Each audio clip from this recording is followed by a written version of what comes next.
She was just a secretary, not the kind who drew attention, not the kind people noticed in boardrooms lined with glass and power.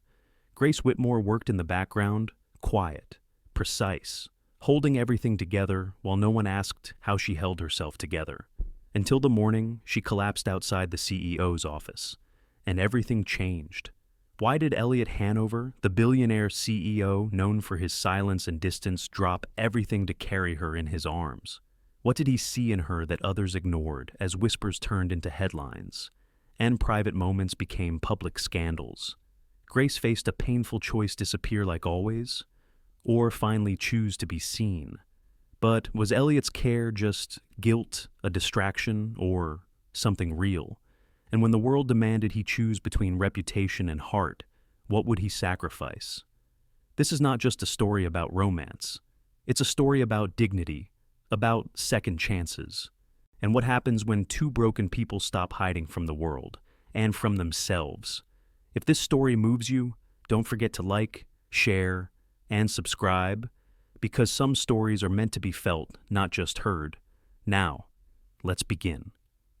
Grace hadn't eaten since dawn. Her legs trembled beneath her pencil skirt, the conference room lights spinning like carousel bulbs. Then everything went black. But long before her knees gave way, her mind had already begun to crumble quietly, invisibly. The morning had started, as most did, in a hush of exhaustion. The sun was just breaking over the low, historic rooftops of Charleston when Grace Whitmore slipped into the Hanover Systems building, her heels echoing too crisply against the polished tile floors. She was always the first one in. That wasn't just a habit, it was a survival strategy. 35 years old, and already a veteran at holding it all together, Grace had learned that quiet competence was often mistaken for invincibility. Her mother had wandered again during the night. Grace found her at 3:42 a.m., standing barefoot on the back porch in a nightgown, clutching a photo of Grace's father like it was a map home. Alzheimer's didn't rage. It unraveled, and Grace was left to pick up the threads each morning, just in time to iron her blouse and return to the role of the unshakable professional. By 7:15 a.m., she was at her desk. By 8:00 a.m., she had already emailed the analytics team, rescheduled 2 vendor calls, and delivered the updated investor deck to the top floor. By 8:17 a.m., she had forgotten again to eat. The day had a rhythm, and Grace was the metronome. Everyone relied on her to keep things moving, smoothing, staying just shy of chaos.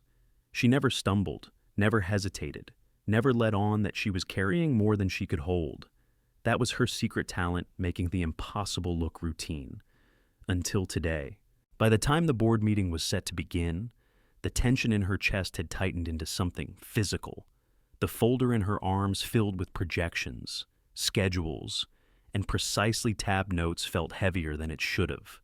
Her vision flickered, the fluorescent lights warping slightly as she approached the conference room doors on the 37th floor. Her breath grew shallow. She paused just inches from the glass handle, blinking hard. She could hear voices behind the door, measured, confident, indifferent. And then came the spinning, a slow, deliberate swirl behind her eyes. Not dramatic, not sudden, just relentless.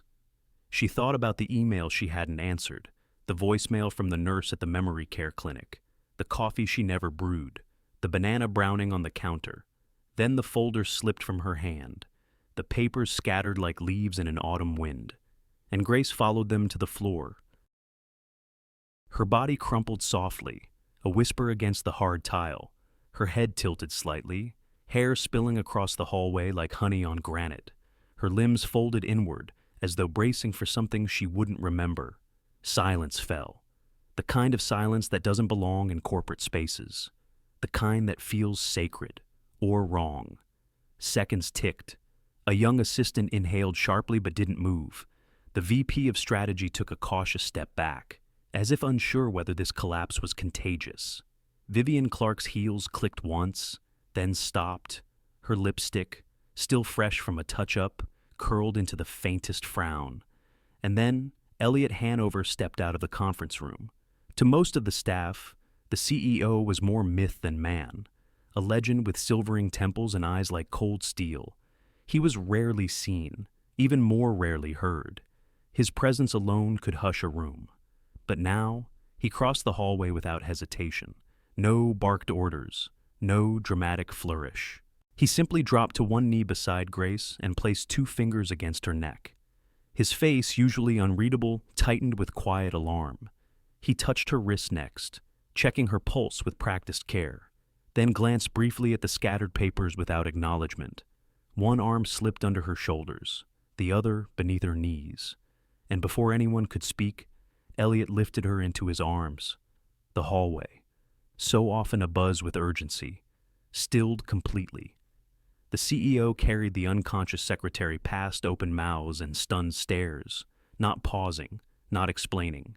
His expression didn't waver, not in anger, not in confusion, only focus, only concern, past the elevators, past the reception desk, past the conference room where numbers and names no longer mattered. He turned down the hallway and disappeared into his private office, the heavy wooden door swinging shut behind him with a soft but final thud. The murmurs started the moment he vanished. Grace, of course, heard none of them. Her consciousness returned like mist lifting from a still pond, slow, uncertain, touched with aching light. At first, it was the smell she noticed, something subtle, cedar, maybe, and something else clean, expensive, but unfamiliar. She didn't recognize the ceiling or the softness beneath her head, but she knew the voice that quietly said her name. Even in a whisper, it held weight. Her eyes opened. For a moment, she couldn't speak, not from fear or confusion, but because her mind was still reaching for understanding. Why him? Why now? The last thing she remembered was the spinning, the falling. And now, this. Grace blinked again, lips parting with the question she couldn't yet form. Elliot Hanover sat quietly in the chair across from her, watching, waiting not with curiosity, but with something gentler, something more human than she expected from a man who had once been described as a heart in a $1,000 suit. He didn't say much, but he didn't leave, and in that moment before explanations, before embarrassment, before the inevitable unraveling, Grace realized something terrifying. She wasn't invisible anymore. When Grace opened her eyes, the first thing she saw wasn't the ceiling, it was the soft worry in Elliot Hanover's eyes. And that was more disorienting than the faint itself. The last time someone had looked at her like that was, she couldn't remember. Not since her marriage dissolved in polite detachment. Not since her mother's memory began slipping into shadows. And certainly never in this building, where glances were transactional and concern was a currency no one spent freely. She blinked again, this time slower, adjusting to the low lighting. The fluorescent glare of the hall was gone. In its place was a warm glow lamplight bouncing off bookshelves and leather, the gentle hum of a fan in the corner. She realized she was lying on a long, butter-soft couch. A cashmere blanket she recognized the texture from department stores she couldn't afford was draped lightly over her legs. She shifted, trying to sit up. "Easy?" Elliot said, his voice calm but firm. Not quite a whisper, but not meant for anyone beyond this room. "You fainted outside the boardroom. You've been out for about 10 minutes. 10 minutes. Long enough for people to talk." Grace's stomach turned not from weakness now, but from the slow, rising weight of embarrassment.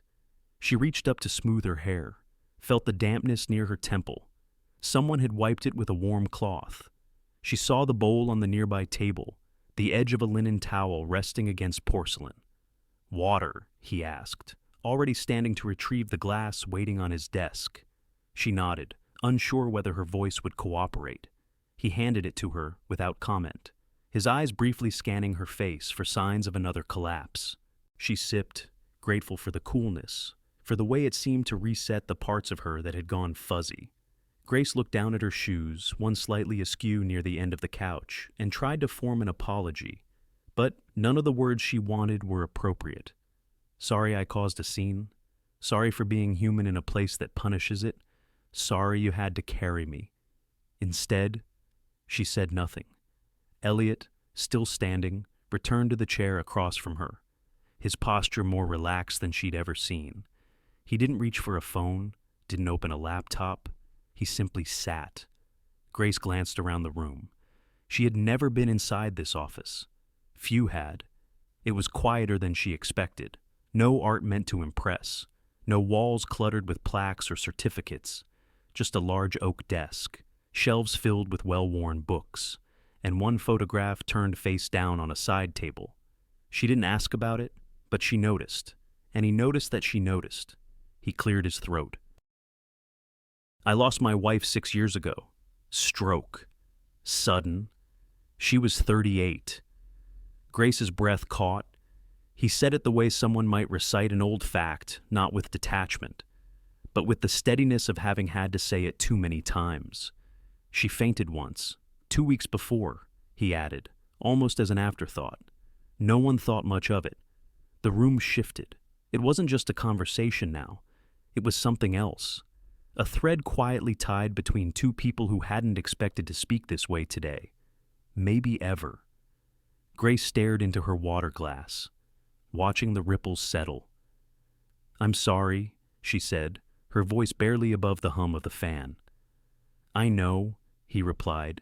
Outside, the day continued. Calls made, emails sent, meetings scheduled. But in this room, time moved differently, more slowly, more honestly. The door opened gently a moment later. Elliot's assistant stepped in, tablet in hand, her eyes scanning the scene with the professionalism of someone who had seen too much to be surprised by anything anymore. "The board's ready to resume," she said, voice crisp. "Should I push it back?" Grace made a move to stand. "No, I'm fine." Elliot lifted a hand. "Tell them to wait," he said, without looking away from Grace. 30 minutes. The assistant hesitated. Just a beat, enough to show this wasn't routine. Then she nodded and left. Grace stared at him.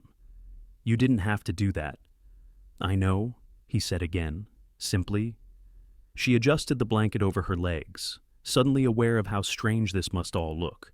The CEO of a billion-dollar company delaying a board meeting because his secretary passed out. It didn't make sense, and yet it did. Not in the way corporate protocol understood, but in the way people, at their core, recognize quiet decency. Grace had spent so long being useful, efficient, invisible. She didn't know what to do with kindness that didn't come with strings. For the first time in years, she felt seen. It terrified her. When she finally stood, legs still unsure, Elliot helped without touching, just a slight lean forward, a readiness to catch her again if needed. She steadied herself and nodded, the unspoken thank you passing between them. He opened the door for her, but didn't follow. She paused at the threshold, turning slightly. "I'll get back to work," she said, more to herself than to him. He didn't answer, not with words, just a look. It held something she couldn't quite name: respect, maybe, or regret. As she walked down the hallway, the stares began, some subtle, some not. Eyes from behind cubicle walls, hushed whispers behind ceramic mugs, the kind of office curiosity that fed on silence and hierarchy. Grace kept walking. She didn't return to her desk. Not yet. Instead, she rode the elevator to the ground floor, stepped out into the sharp autumn air, and exhaled in full for the first time that day. The cab ride home was short and quiet. She sat with her hands in her lap, her thoughts loud but disorganized, somewhere between shame and something more hopeful, something not ready to be named. When she entered her apartment, the first thing she saw was the refrigerator door wide open. Her mother was standing barefoot in the kitchen, squinting into the shelves. "James," her mother called softly, her voice lined with confusion. "Did you move my slippers again?" Grace didn't answer right away, just walked over and gently closed the fridge door, placing a hand on her mother's shoulder. James had been gone 12 years, but for her mother, the calendar no longer applied. Grace didn't cry, not yet. She made tea, guided her mother to the worn recliner by the window, pulled the blanket over her knees. then sat quietly beside her, eyes turned to the fading sky, hands folded in her lap. Somewhere between the white noise of the TV and the ticking of the wall clock, a memory returned. Not a full scene, just a moment. The way Elliot had looked at her, not with pity, but recognition, as if he saw more than the fall, as if he saw her. The next morning, Grace returned to work early, hoping to disappear into her routine. But Elliot was already there, waiting. The office was still half dark, its early morning hush wrapped around the walls like a familiar blanket. Grace stepped into the lobby just after 6:45 a.m., her bag slung over one shoulder, a thermos of tea clutched tightly in one hand. She'd taken extra care with her appearance, subtle makeup, a soft gray blouse, the same watch she wore every day but had polished the night before. She hadn't expected to see anyone. She never did at that hour, but as she turned the corner near her desk, Elliot Hanover stood there, leaning slightly against the edge of her cubicle wall, no tie, just a white dress shirt, sleeves rolled neatly to his elbows. He looked, somehow, like he belonged less to the world of boardrooms and more to the pages of a story she didn't quite believe she was living. He didn't speak right away. He just nodded once, eyes warm but unreadable. Then he asked gently how she was feeling. Grace replied with a clipped, better, not out of coldness, but because that's all she had the energy to give. Still, the way he looked at her told her he accepted the answer, not because it told the whole truth, but because it told enough. She expected him to move on, to disappear back into his secluded floor of power and glass. But he lingered. "Your mother," he said, as she set her bag down. "Is she doing all right today?" Her hands froze over the zipper, for a heartbeat. Her pulse quickened in confusion. She hadn't told anyone at work about her mother's condition, not explicitly. Maybe someone overheard a phone call, maybe a calendar reminder left open. But no one had ever asked. "How did you?" she began, her voice trailing off. Elliot didn't explain. He just offered a quiet, sincere, "I know a little bit about what it takes to care for someone like that." He didn't elaborate, and she didn't press. But in that silence, a sliver of understanding passed between them. Grace lowered her eyes, suddenly aware of how exposed she felt. And yet, for the first time in a long while, it didn't feel threatening. It felt safe. That day passed slowly, but not unpleasantly. The whispers still followed her co-workers with too much curiosity and not enough discretion, but Grace found herself less affected. Maybe it was the way Elliot nodded as he passed her desk later that morning, or the way he paused in the elevator as she entered, holding the door longer than necessary, offering her a space beside him in the quiet corner. They didn't speak, but in the mirrored panel of the elevator, she caught him glance sideways just once. A look not of ownership or flirtation, but of attention. Real, undiluted attention. It was enough to make her breath catch. By lunchtime, she'd retreated to her favorite spot on the building's rooftop terrace, a place no one else seemed to care for except on warm Fridays. Today, it was gray and breezy. Charleston's fall settling in with soft gusts and golden leaves clinging stubbornly to their branches. She sat with her thermos, letting the steam rise against her cheeks, eyes closed for just a moment longer than necessary. When she returned to her desk, something small sat atop her keyboard. Her notebook, the one she'd left, unknowingly, in Elliot's office the day before. The same one she'd assumed had been tucked away or discarded by an assistant. But it hadn't been. It was returned, carefully. There was a small square of paper tucked beneath the front cover, her name, written in sharp, elegant handwriting. "You're not invisible." 4 words, nothing else. But they reverberated in her chest louder than the most elaborate speech. She didn't smile, not outwardly, but something in her eyes softened. She placed the note inside the inner pocket of her purse, near the emergency cash and the picture of her parents from their 30th anniversary. She didn't know what to call what was happening. It wasn't flirting. It wasn't protocol. It was something quieter, slower, a gentle shift in the gravity of her days. That evening, she arrived home just after sunset. The apartment smelled faintly of laundry detergent and cinnamon, the candle she'd left burning too long. Her mother was in the living room, standing in front of the television with the remote upside down in her hands. "Is this the weather?" her mother asked. "No." "Mom?" Grace replied softly. "It's the news." Her mother blinked. Did James call Grace's hands stilled? She stepped forward, took the remote, guided her mother back to the worn recliner near the window. "No. Mama," she said, smoothing her mother's cardigan. "James doesn't call anymore." Her mother nodded, distracted by the flickering screen, her mind already drifting to another year. Later. Grace made tea, chamomile with honey. She sat across from her mother, watching her doze off with a small smile on her face. Her fingers still gripped the old wristwatch that once belonged to Grace's father, a habit she'd never let go of. Even as memories faded, Grace reached into her purse and pulled out the note. "You're not invisible." She read it again, this time aloud in the quiet, just above a whisper.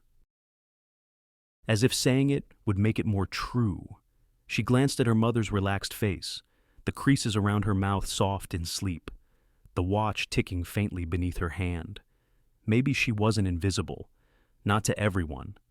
And somewhere, above the city lights, in an office still lit long past closing, Elliot reviewed reports he wouldn't remember but couldn't stop glancing toward the corner of his desk, where her notebook had once rested. It started with whispers, just soft ones. But in an office built on silence, even whispers carry weight. At first, they were just murmurs behind coffee cups, subtle pauses in conversations when Grace passed by, flickers of side eyes exchanged near the elevator bank. Hanover Systems wasn't a place of gossip. It was a place of control. But even in such places, people watched, and when they couldn't understand what they saw, they filled in the blanks themselves. Grace could feel it, the shift, the attention that had once skipped over her entirely. Her presence barely registering in the sea of polished suits and muted heels now followed her, not with admiration, not even curiosity, but with calculation. They were trying to solve a puzzle they didn't have all the pieces to. She tried to act as if nothing had changed. She still arrived early, still reviewed the weekly calendars before the sun crested over the historic rooftops of Charleston, still made coffee the way she always did, 3 sugars, no cream. But even her coffee tasted different now, bitten at the edges by the bitter hint of exposure. The unease grew louder when Vivienne Clark returned. Vivienne wasn't the kind of woman people forgot. Her heels struck the floor like punctuation. Her perfume lingered in elevators like the afterthought of a sharper conversation, and her eyes, cool and deliberate, missed nothing. She had a way of entering a room that made it feel smaller. Not from presence alone, but from precision. She had been Hanover's head of PR for almost 6 years, though she often disappeared on long, strategic retreats to New York or D.C. Whispers about her and Elliot had surfaced years ago, polished speculation that never quite broke surface tension. Now, she was back, and her gaze landed on Grace like a slow, curious tilt of the head, like a cat regarding a mouse that had wandered too close to the wrong corner. The first encounter came during a mid-morning strategy meeting. Grace was seated quietly near the end of the table, notebook in hand, typing minutes no one else would read, but everyone expected to exist. Elliot entered late, offered Grace a brief nod, and took his seat at the head. Vivienne leaned back in her chair, fingers laced elegantly in front of her. "Before we begin," she said, lips curving with amusement, "I just wanted to say how lovely it is to see new energy on this floor. Sometimes, all it takes is a fresh face to remind us what dedication looks like." She didn't look at Grace. She didn't need to. The words hung in the air, delicate and venomous. Grace didn't flinch, not outwardly, but something in her chest pulled tight. She kept her eyes on her screen, fingers still, her pulse louder than the tapping of keys. No one laughed, but no one stopped her either. Elliot said nothing. Not then. Grace didn't expect him to defend her. That wasn't how this world worked. but some part of her, some quiet, aching part, had hoped he might. After the meeting, she walked quickly to the restroom, locked the stall, and sat down fully clothed, just to breathe. Her reflection in the mirror afterward betrayed nothing. She reapplied lip balm with steady hands, adjusted her collar, and returned to her desk with practiced grace. But inside, the doubt was louder now. The whispers had done their job. They had carved space for shame where there had only been silence. The email came just after 6:30 p.m., when the office was nearly empty. No subject line, no name, just a line of text. No wonder you got carried to the top floor. Below it, a grainy photo, her and Elliot, walking side by side in the evening light 2 nights before. Taken from a distance, not intimate, but timed. The sender knew exactly what they were doing. Her throat closed. She stared at the screen for nearly a minute before dragging the cursor to the trash icon. She didn't open the photo again, didn't respond, didn't forward it to IT. She just deleted it. But it stayed with her, long after the lights were off and the building had gone dark. That night, Grace lay in bed, staring at the shadows cast by the window blinds. Her mother had fallen asleep hours before, curled on her side, with a hand still resting protectively over the old wristwatch. Grace's phone buzzed quietly on the nightstand. She didn't want to look, but something nudged her. One message, unknown number, but she recognized the signature even without a name. Don't let them dim your light. She stared at the words, hand motionless over the screen. He knew. He didn't ask if she was okay. He didn't promise to fix it, but he saw her, again, still. She didn't reply, but she didn't delete it either. Instead, she turned the phone face down, rolled over toward the wall, and pulled the blanket up to her chin. Sleep didn't come easily, but when it did, it came with the memory of 4 words scrawled in handwriting that had started to feel familiar. Somewhere across the city, in an office that had long since emptied. Elliot stared out the window at the quiet streetlights, one hand resting near his phone, the other holding a folder he hadn't opened in an hour. It wasn't the reports keeping him late. It was what he hadn't said and what he couldn't afford to. The headline blinked at her from the office printer like a slap in the face, CEO Hanover's secret secretary romance. The words were loud even on the silent page. Too bold, too cruel, and too real. Grace stood frozen in front of the printer room, the hum of the machine still vibrating in the air. The paper was still warm when she picked it up, though her fingers felt suddenly cold. There it was, her face, caught mid-step beside Elliot. The angle wasn't flattering, her expression unreadable, eyes downcast, but it was unmistakably her. The photo was grainy, the kind that relied more on implication than clarity. But the headline didn't care, nor did the dozen paragraphs beneath it that speculated freely, painting a narrative far from the truth, but tantalizing enough to spread like wildfire. The article wasn't from a major outlet, just one of those anonymous gossip blogs that fed off corporate whispers and LinkedIn updates. But it had been picked up, shared, circulated. Someone had printed it deliberately and left it there, for her, by 9:00 a.m. It had already made its way around the office.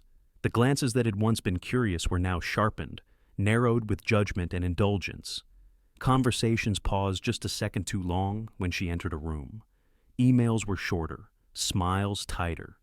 Grace moved through the hallway like someone wading through knee-deep water, every step harder than the last, every breath caught behind the dam of her chest. She didn't cry, not yet, but her heart pounded so loudly she could barely hear herself think. At her desk, a crisp copy of the same article lay on top of her keyboard, folded neatly, deliberately. No note, but the scent of expensive perfume lingered on the edge of the page. Vivienne. The message was as elegant as it was brutal. You're not just seen, you're exposed. Grace folded the paper in half, then again, and slipped it into her drawer without a word. Her hands trembled slightly, but she reached for her mouse and opened her email like it was any other day. A calendar invite appeared urgent, private. 10:15 M. From Elliot Hanover. She stared at it for a long moment, then clicked, accept. In the executive wing, the air felt denser. The glass walls seemed colder, less forgiving. Grace entered Elliot's office quietly, the door shutting behind her with a muted click that still seemed to echo. He stood behind his desk, hands in his pockets, not looking at her, but at the skyline beyond the window. Charleston was cloaked in soft fall light, but it felt far away. When he finally turned, there was no anger in his face, only weariness. "I'm sorry," he said. 2 words, sincere but helpless. Grace shook her head. "It's not your fault. I should have seen it coming," he replied, finally meeting her eyes. The attention, the assumption. Her lips pressed together, the emotion tightening her jaw. "There's pressure from the board," he continued. "Questions from shareholders. Rumors tend to cost more than truth in places like this." She waited. She knew what was coming next, even before he said it. "I want to offer you a temporary leave, paid, just until things quiet down." Grace's heart dropped, not because she didn't understand, but because she did. He was trying to protect her, and it broke her heart. She nodded once, slowly. "I appreciate it. I don't want this to define you," he said, his voice lower now, almost reluctant. "I know," she whispered, "but it already does." There was nothing left to say, at least, not in this room. Packing her things was the slowest she'd ever moved at work. Every drawer opened like a confession, every object pens, notepads. The ceramic mug with a chip on the rim felt heavier than it should have. She didn't make eye contact with anyone, but she could feel their stares, warm and invasive, brushing the back of her neck like a second skin. She passed Vivienne in the hallway. The older woman didn't speak. She just smiled with the kind of elegance only cruelty can perfect. Grace kept walking. At the elevator, the doors opened slowly. She stepped in alone, pressed the button for the ground floor, and watched her reflection blur in the metallic walls. For the first time in weeks, she didn't feel strong. She didn't feel brave. She just felt small. The ride down was quiet, but inside her, the noise was deafening. She didn't go straight home. Instead, she sat on a bench 2 blocks from the office, near a quiet park where the leaves had begun to pile in soft gold drifts. She watched a mother push a stroller along the path, a man tossing crumbs to pigeons with childlike patience. Normal, unaffected, invisible. She sat there for over an hour. Her phone buzzed once in her coat pocket. She didn't want to look, but she did. It was a text from Elliot. Just a line. "Don't let them make you smaller than you are." She stared at it, her breath catching. This man, so measured, so controlled, was trying in the only way he knew how to remind her she mattered. It helped, but only a little. When she got home, her mother was watching an old sitcom rerun, laughing softly at jokes she'd forgotten were already told. Grace sat beside her, slowly removing her shoes, rubbing her temples with 2 fingers. Her mother turned, confused for a moment. "Did you have school today?" she asked. Grace smiled faintly. "Something like that?" She reached for the old watch still resting on her mother's wrist, brushing a thumb gently over its scratched glass face. For a long time, they sat together like that 2 women in different worlds, both fighting to hold on to a sense of self. Outside, the world kept spinning, but inside, something had shifted. Grace wasn't sure who she would be tomorrow.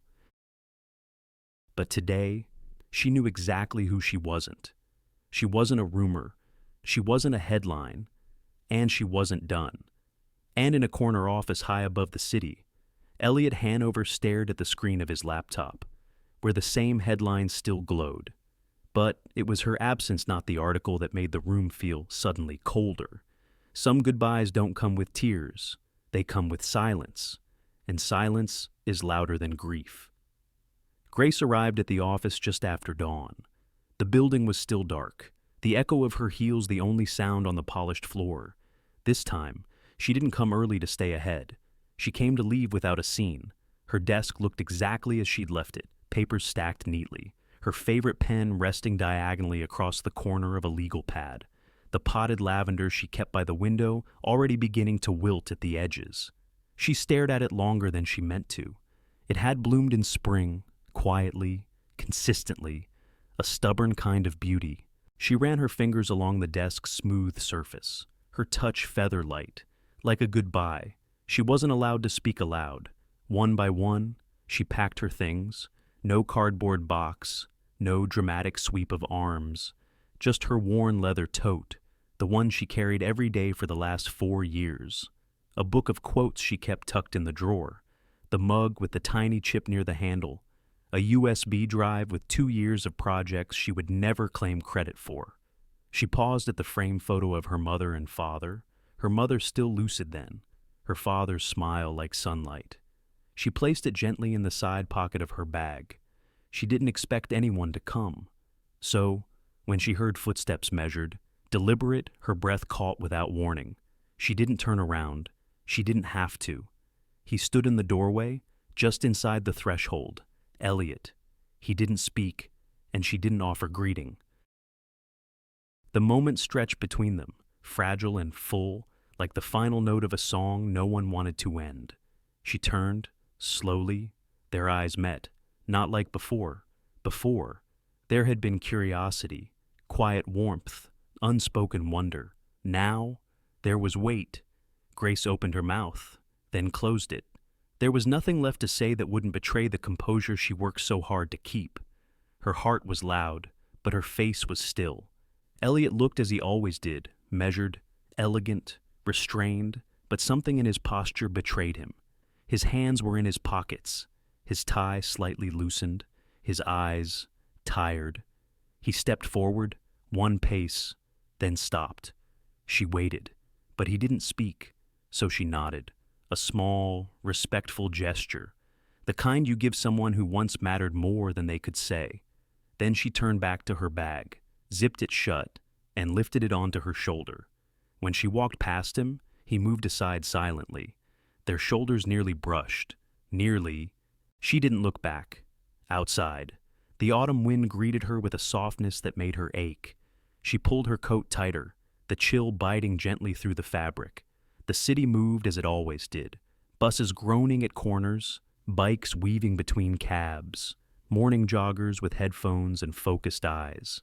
But for Grace, everything felt slower, like the world had stepped 1 beat off from the rhythm she knew. The ride home was quiet. She sat near the window, fingers curled around the handle of her bag, watching the blur of Charleston's old streets pass by like memories too fast to catch. At home, the apartment smelled of lavender detergent and last night's soup. Her mother was awake, sitting in the recliner by the window, the old watch still on her wrist, a blanket folded neatly over her lap. Grace dropped her bag quietly, toes easing out of her shoes, each step toward her mother, purposeful but gentle. Her mother looked up, eyes blinking slowly in recognition or something like it. "Konbe tok shvang yai," she said suddenly. "No tingang ge them cha kon, no kong hai si il mem ang yu." Grace froze. She knelt beside the chair, taking her mother's hand. "Mama," she said softly, "that was me." Her mother looked at her for a long time, searching, then blinked again, slowly, and turned her eyes to the window. Grace didn't let go of her hand, but the tears came, silently, freely, not from anger, not even from grief, but from that deep, aching place where goodbye doesn't ask permission, it just arrives. Back at Hanover Systems, the morning meetings began on schedule. The elevator chimed politely, keycards blinked, phones rang, and on the 37th floor, Elliot stood by the wide glass window that overlooked the heart of the city. From this height, everyone looked small, but not Grace, not to him. He spotted her near the corner traffic light, coat folded around her, bag slung over one shoulder. Her pace was steady, her head held high, but something in the tilt of her shoulders betrayed the heaviness she carried. He didn't blink. He watched her cross the street, wait at the corner, and then disappear into the flow of bodies moving toward destinations unknown. And for the first time in months, Elliot didn't return to his desk. He walked instead to the credenza behind it, where a single photo frame rested, its back worn, its silver edges polished by habit more than care. Inside it, a photo of his late wife. They had taken it in Savannah 2 summers before she died. She was laughing, head thrown back, sunlight catching the corners of her eyes. He hadn't looked at it, truly looked at it, in months.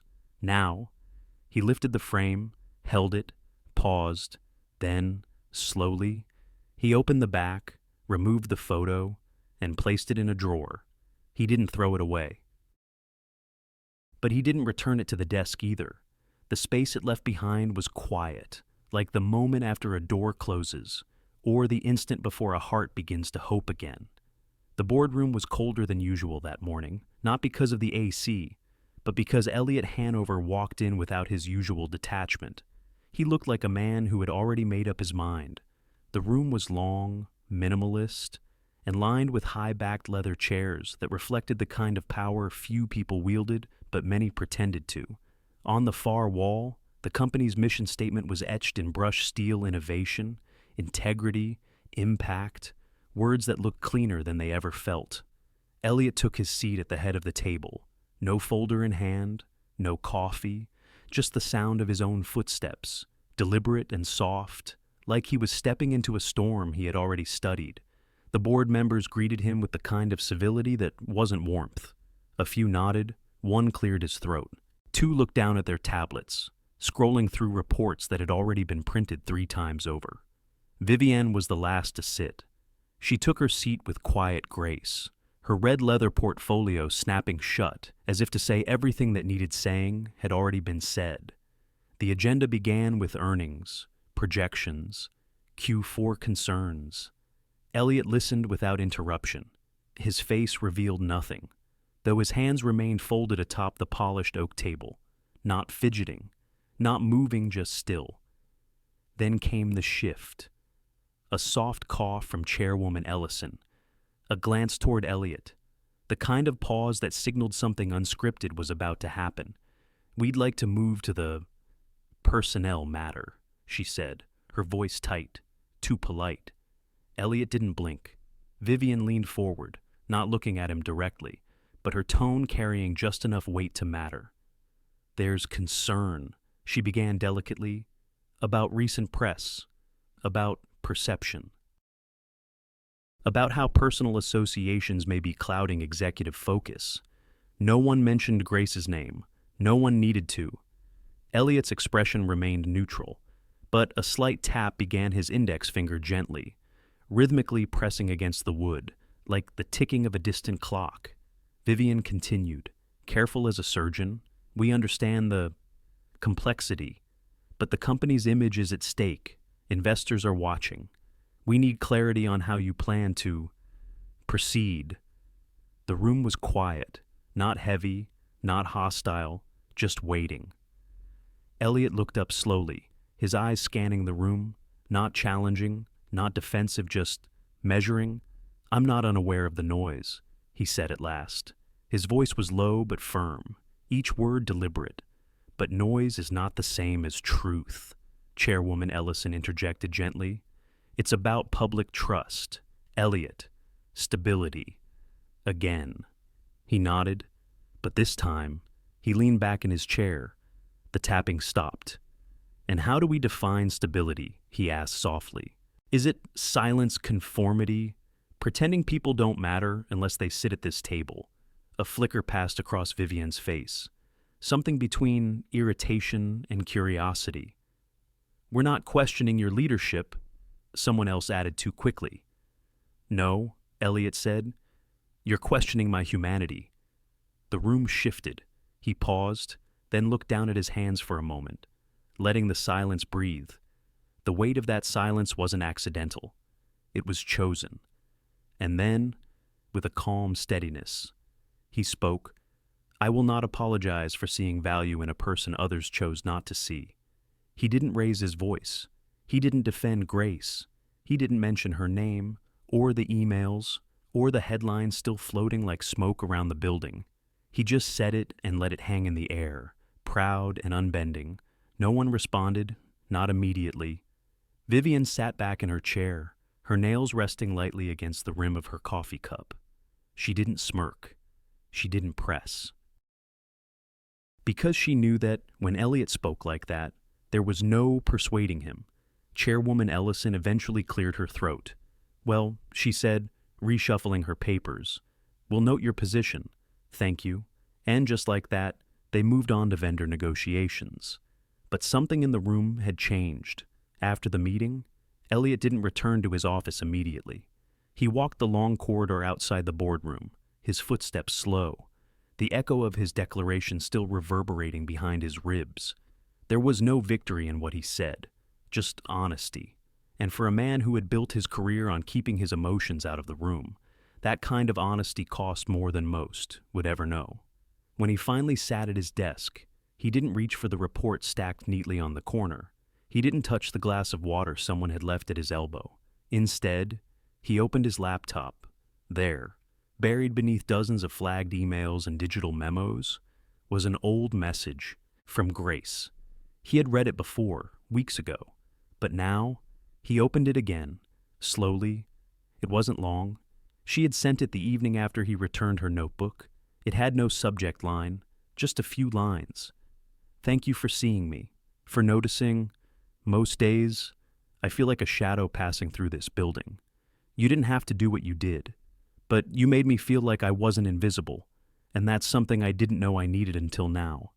He read it 3 times, then leaned back in his chair and closed his eyes. People talked about leadership like it was about strategy, control, optics. But today, in that boardroom full of power and posture, he remembered something else. Leadership is also about choosing what kind of man you're willing to be when the room gets quiet. In her small kitchen, Grace poured tea into her mother's favorite cup, one with a chip at the rim. The same cup her mother used every morning when her memory still followed the rhythm of time. Outside, the mail slot clinked against the door with a soft thud. Nothing unusual, just another sound and another quiet morning. But this time, something about it tugged at her attention. She set the teapot down carefully, steam curling upward into the sunlight, streaming through the window. Her footsteps were slow on the hardwood floor, slippered but deliberate. When she opened the door, the usual stack of flyers and bills greeted her, and then beneath it all, a single envelope, cream-colored, heavyweight paper, no return address, only 2 letters printed neatly in the upper left corner, E.H. Foundation. Her breath caught. It was subtle, barely a pause, but her fingers tightened around the edge of the envelope. She stood there for a moment longer, staring at it, then closed the door, silence folding in around her again. She didn't open the envelope right away. Instead, she finished making tea, stirred in just the right amount of honey, her mother's preference, and carried it to the living room where the morning news played softly, its words mostly lost in the noise of memory. Her mother sat curled in her chair, hair pinned in soft silver waves, her eyes drifting from the television to the window, searching for something only she could see. Grace placed the cup gently in front of her. "Is it Tuesday?" her mother asked. Grace smiled. "It's Thursday, Mama." Her mother blinked. "That's right. That's when you were supposed to get married." The words landed like dustlight, but impossible to ignore. "I never planned a wedding," Grace replied softly, sitting beside her. Her mother turned to her, brows furrowed. "But you had that man, that tall one, with the quiet voice." Grace looked down at her hands. There was no tall man, not one who stayed. And yet, maybe, for a flicker of time, there had been someone who made her feel less alone in the world. Her mother reached for her hand, pressing her thumb gently into Grace's palm. "He brought you flowers once. Tulips, I think." Grace smiled faintly. "I think that was a dream." "Mama?" Her mother smiled back. "Dreams are still real somewhere." Later, when the dishes were washed and her mother had drifted into her late morning nap, Grace sat by the window with the envelope in her lap. She traced the edges, studying the seal before finally breaking it with the tip of her nail. Inside, a letter typed on formal stationery. Dear Ms. Whitmore, the E.H. Foundation is launching a new initiative to support women re-entering the workforce after periods of caregiving, loss, or transition. Based on your background and recent experience, we would be honored to offer you a leading role in our pilot program, including the design and facilitation of community-based workshops. We believe your voice, your insight, and your quiet strength can change lives. Enclosed is a modest honorarium to support your time and travel. Should you choose to accept, our team will coordinate your schedule around your personal commitments. Grace exhaled slowly. No contact name, no signature, just a postscript handwritten at the bottom of the page. You helped me find a reason to show up for life again. E. She read it twice. Then again. The handwriting was small, controlled, but unmistakably his. Elliot. It wasn't romantic. It wasn't even direct. But somehow, it felt like more than either. A gesture not of apology or longing, but of faith. That afternoon, Grace pulled out her laptop for the first time in weeks. She opened a new document and typed a title in bold workshop proposal, Women Finding Their Way Back. She didn't know if she had all the answers, but she had stories and scars. And the quiet kind of wisdom that comes not from triumph, but from surviving the long, silent stretches when no one is watching. She began sketching ideas, small circles, conversation starters, exercises that didn't ask women to be strong, but to be honest, to speak, to be seen. The next morning, she stood in front of the brick building that housed the community center. The fall breeze tugged at the edge of her coat. Inside, fluorescent lights buzzed softly, and the smell of old paper and fresh paint mingled in the air. She held the letter in one hand, her notes in the other. For a moment, she didn't move. The weight of being visible again pressed gently on her chest. But this time, it didn't feel like judgment. It felt like return, like re-entry into a life she had quietly walked beside for too long. She pushed the door open. In the distance, the bells of St. Mary's rang 11 times.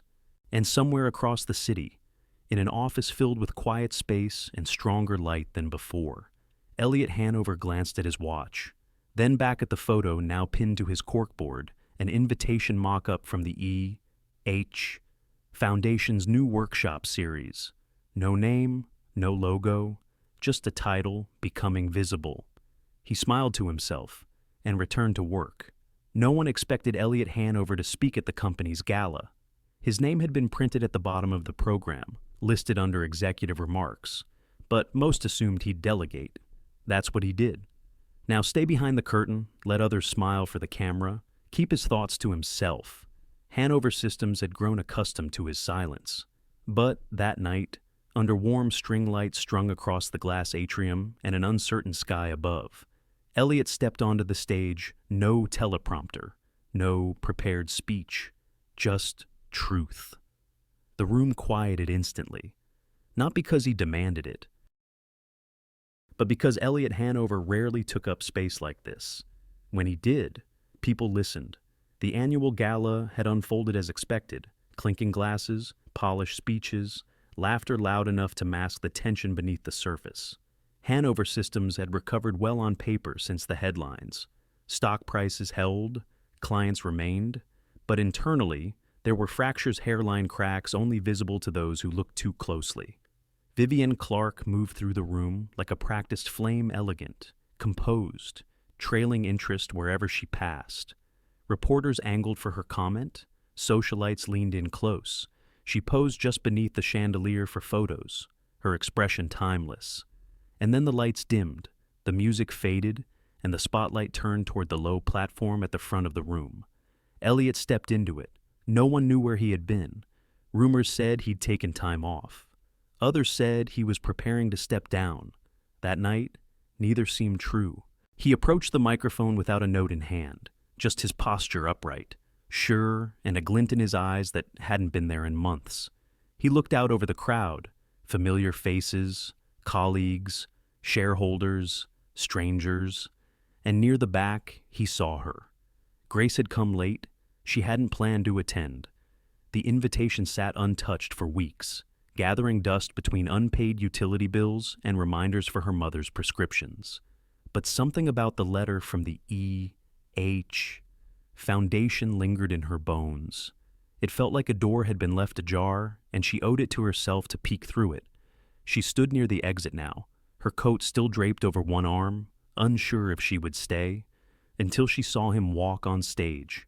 Her breath caught, and she stayed. Elliot cleared his throat once, then began. "No one here needs reminding of where Hanover Systems came from," he said, voice smooth but steady. "And I won't waste your time retelling the metrics we've all memorized." A ripple of polite laughter passed through the room. "But I will say this growth without people is just numbers. And somewhere along the way, I started measuring the wrong things." He paused, letting that land. Innovation and profit, they're important, but they're not enough. Not when we forget the lives behind the progress. Another pause. His eyes didn't scan the room. They locked, intentionally, on the back corner, on her. "There was a moment several months ago," he continued, "when a woman collapsed outside a boardroom. Most saw it as an inconvenience, a disruption, an embarrassment." He let the silence expand. "I saw something else." He stepped slightly forward from the podium now, breaking the formal line between stage and floor. "I saw someone who showed up every day for others without ever asking for herself to be seen. I saw a human being stretch beyond her limits, still holding things together for everyone else." No one moved. Vivienne, seated at the center table, stiffened slightly. Elliot continued, "And I failed to recognize her strength not just in that moment, but every day before it. I mistook her silence for simplicity.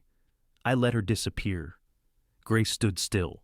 Her fingers clutched her coat tighter, as if anchoring herself to something solid. "I'm not naming her here," Elliot said, "because this isn't about one person. It's about all the people like her, the ones we overlook, the ones who walk past us in the hallway, who carry burdens we never ask about, who show up, even when no one notices." He let out a slow breath. "And if we, as a company, or as leaders, or as human beings, fail to recognize those people, then we've failed altogether." There it was, not loud, not dramatic, just truth, clear, unapologetic. He took a moment, glancing toward the side of the stage where the soft glow of candlelight flickered in tall glass cylinders. "I stand here tonight not to defend my choices," he said, "but to acknowledge them." And then his voice dropped slightly. "She changed me, not with ambition or strategy, but by simply being kind, by showing up, even when it cost her." A pause. A silence so thick it pressed against the windows. "She reminded me why I started this company, and why it matters." He stepped back from the microphone. No applause, not yet. Just the hum of hearts quietly realigning. And then, softly one clap, then another, until the room filled with restrained but genuine applause. Elliot nodded once, then stepped down. From across the room, he met her eyes. Grace didn't smile, didn't move, but her eyes shimmered wet, full, overwhelmed. She hadn't expected this, to be named without a name, to be seen without being called out. She looked down quickly, brushing at her cheek, the tears there unnoticed by all but him. And in that fraction of a second, their gaze still locked across the room, Elliot saw her gratitude, and her quiet strength, and the small, unmistakable flicker of something returning. Sometimes the loudest declarations don't come with fanfare. They come in the form of truth spoken plainly, under soft light, in front of people who finally begin to understand. He didn't knock. He just waited by her gate, under the porch light, holding nothing but his quiet conviction. The sky was a soft gray, touched with hints of lavender fading into dusk. Street lamps buzzed with the low hum of early autumn evenings. The wind carried the faint scent of cut grass and old earth, the kind that lingered in small towns like Charleston, especially in neighborhoods where life slowed down after 6 p.m. Grace noticed the figure as she closed the curtains. For a moment, she froze not out of fear, but recognition. He didn't shift his weight or glance at his watch. He just stood there, still, patient. And so, she opened the door. They didn't speak right away. Grace stepped out quietly, pulling her cardigan tighter across her shoulders. She didn't ask why he came, didn't make space for pleasantries.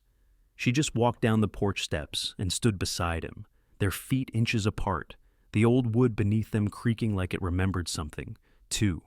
He turned slightly, offering a small nod. She returned it, then, without a word, she gestured toward the two wooden chairs on the porch, the same ones she and her mother used when the evenings were mild and memory was kind. They sat. The silence that settled wasn't heavy. It was something else, familiar, gentle, like the pause between two pages of a book you don't want to end. The garden stretched out in front of them, wild and unkempt, dandelions tangled with old rose bushes, and a stubborn sunflower bowed under its own late bloom. A wind chime tinkled softly somewhere beyond the porch. Grace spoke first. "I used to sit here after putting Mama to bed," she said, just breathing, pretending this little patch of quiet was enough. Elliot didn't respond right away, but when he did, his voice was low. Sometimes enough doesn't feel like enough until it's gone. She looked down at her hands, resting in her lap. There was soil beneath her fingernails from repotting basil earlier that day. "I thought I'd feel angry if you ever showed up here," she said, almost to herself. "Are you—" "No." A beat passed. "I'm tired," she said. "So am I," he replied. They sat in the softness of that shared truth. Then Elliot leaned forward, elbows on knees, hands clasped like he was holding something too fragile to drop.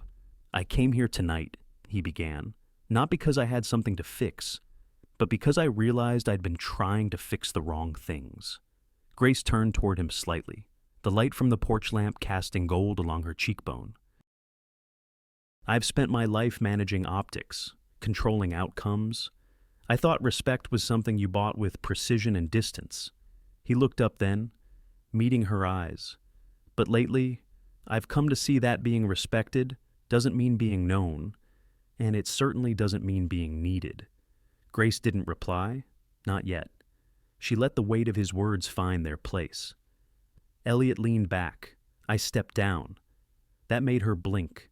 From the board, she asked quietly. "From everything. CEO, chairman, oversight roles. I'll still be a silent partner, but I won't be running anything anymore."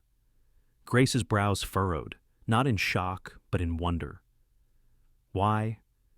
He looked out into the garden, eyes scanning the shadows of ferns and fading blooms. "Because I finally asked myself where I'm supposed to be," he said. And the answer wasn't inside a glass building downtown. Grace's breath hitched softly. "I chose," he added, "to be where I'm needed, not just where I'm respected." A hush fell again, this time heavier, not with discomfort, but with understanding.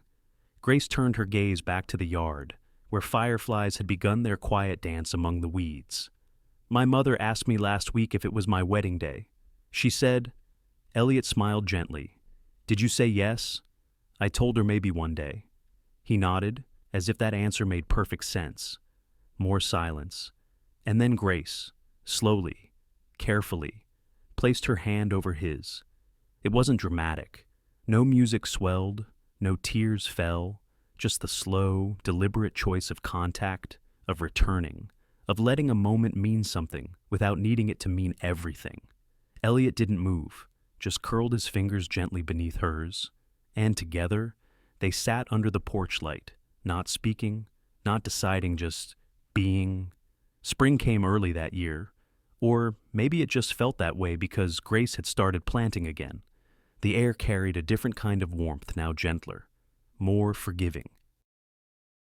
The kind that invited windows to stay open longer and made old floorboards creak with softer steps.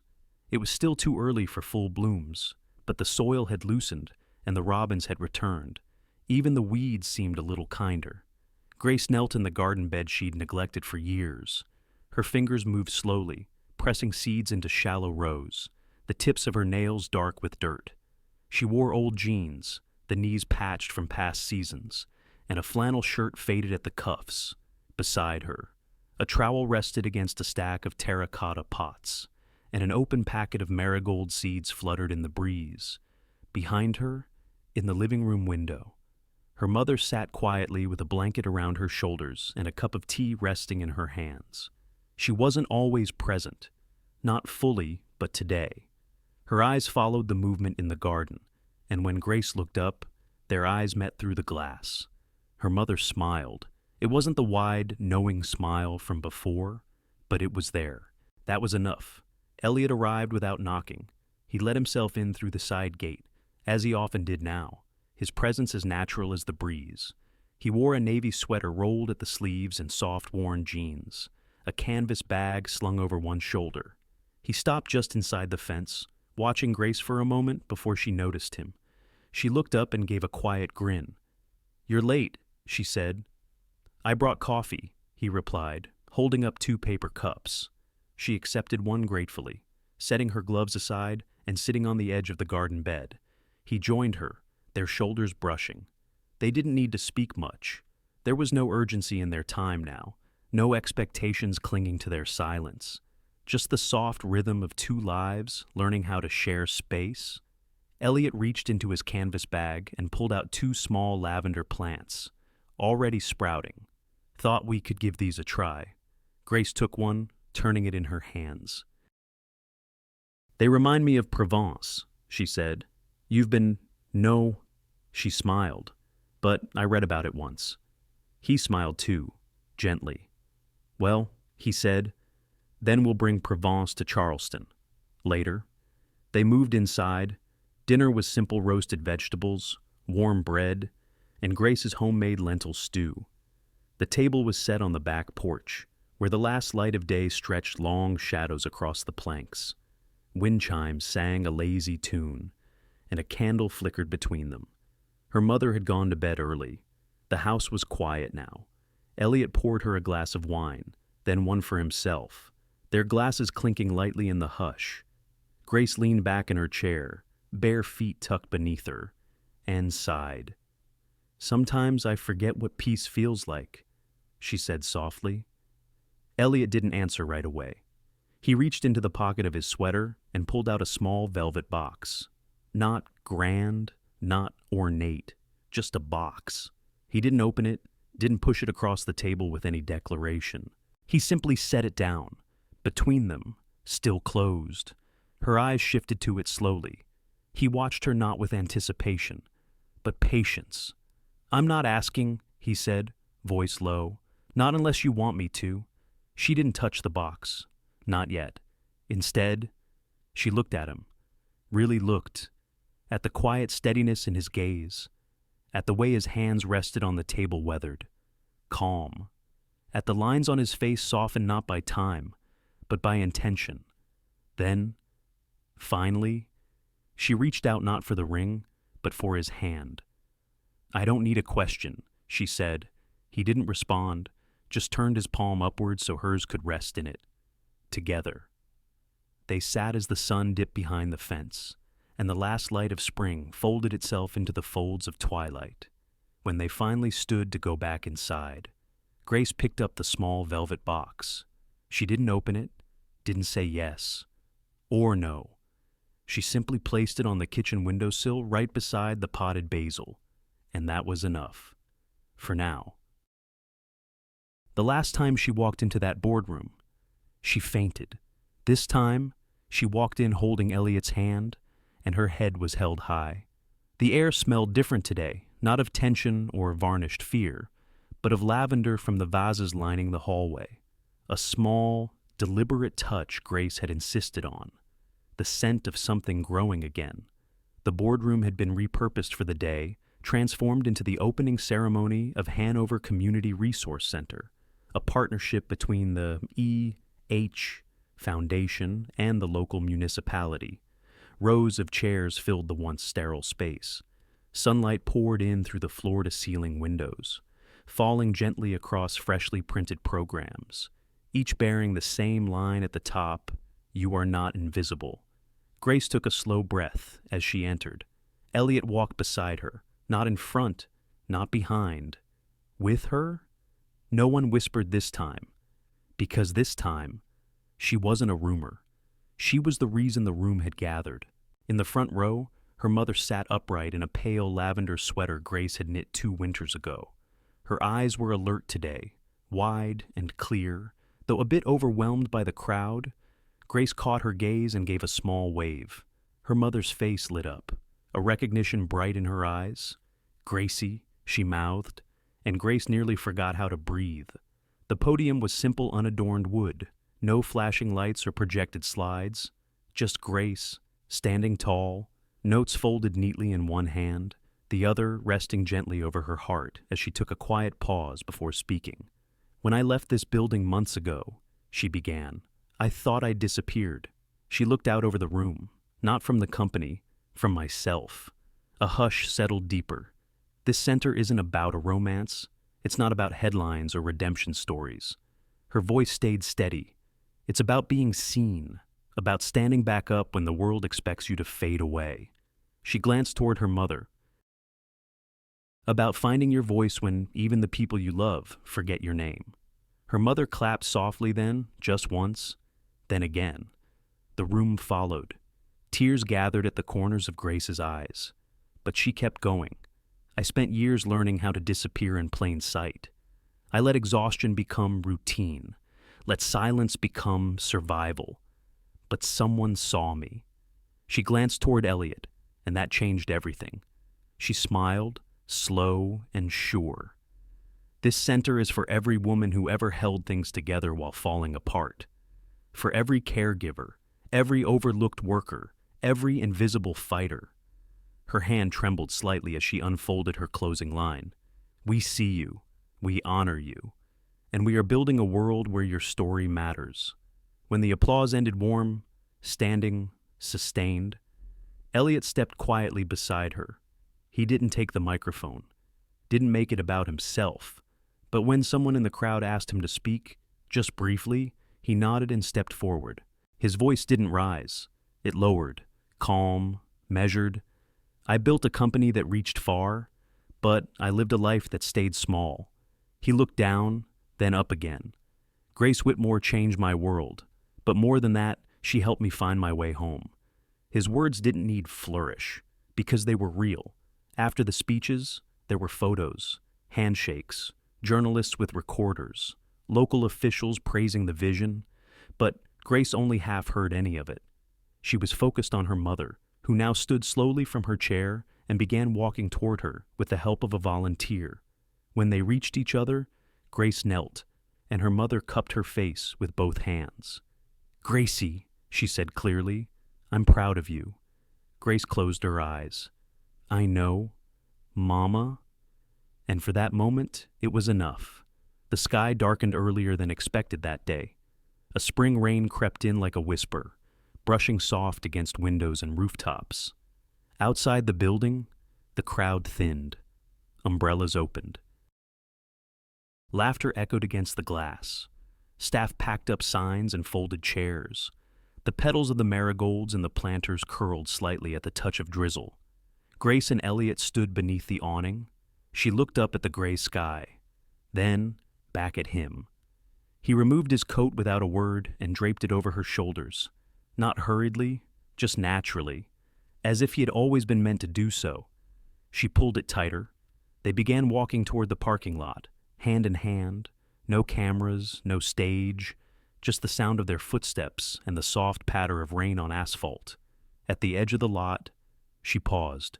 The raindrops darkened her hair, and she didn't brush them away. He looked at her, waiting. She turned to him, eyes steady, voice barely above the hush of rain. "Why did you stay?" she asked. He stepped closer, just enough for his breath to warm the space between them. "I never left," he said, and then, as if the world had finally grown quiet enough to hold a single promise. "Always," he whispered, and this time, she believed him. Not all love stories are built on lightning and fire. Some are planted quietly, in broken soil, watered by resilience, and grown in the light of finally being seen. Sometimes, the most powerful love stories aren't about passion or grand gestures. They're about being seen, truly seen for who we are, especially when we feel invisible. Grace's journey reminds us that dignity isn't something we ask for. It's something we carry, quietly, through every hard morning and silent sacrifice. And Elliot's path shows that no amount of success or wealth can replace the simple, aching need to be needed not for what we do, but for who we are. This story isn't just about romance. It's about showing up when it's easier to disappear, about choosing kindness over reputation, and about finding home not in a place, but in a person who says, I see you. I believe in you. I'm staying in a world that moves too fast. This is a gentle reminder. The slowest choices built on care, courage, and quiet presence are often the ones that last. And maybe, just maybe, it's never too late to be seen, never too late to start again, never too late to whisper or hear the word always. Thank you for spending your time with this story. If it touched your heart, even just a little, we hope you'll help us share it. Like the video, share it with someone who needs it, and subscribe for more heartfelt stories that remind us what truly matters. At Shining Stories, we believe in the quiet power of human connection, and we're so grateful you're here.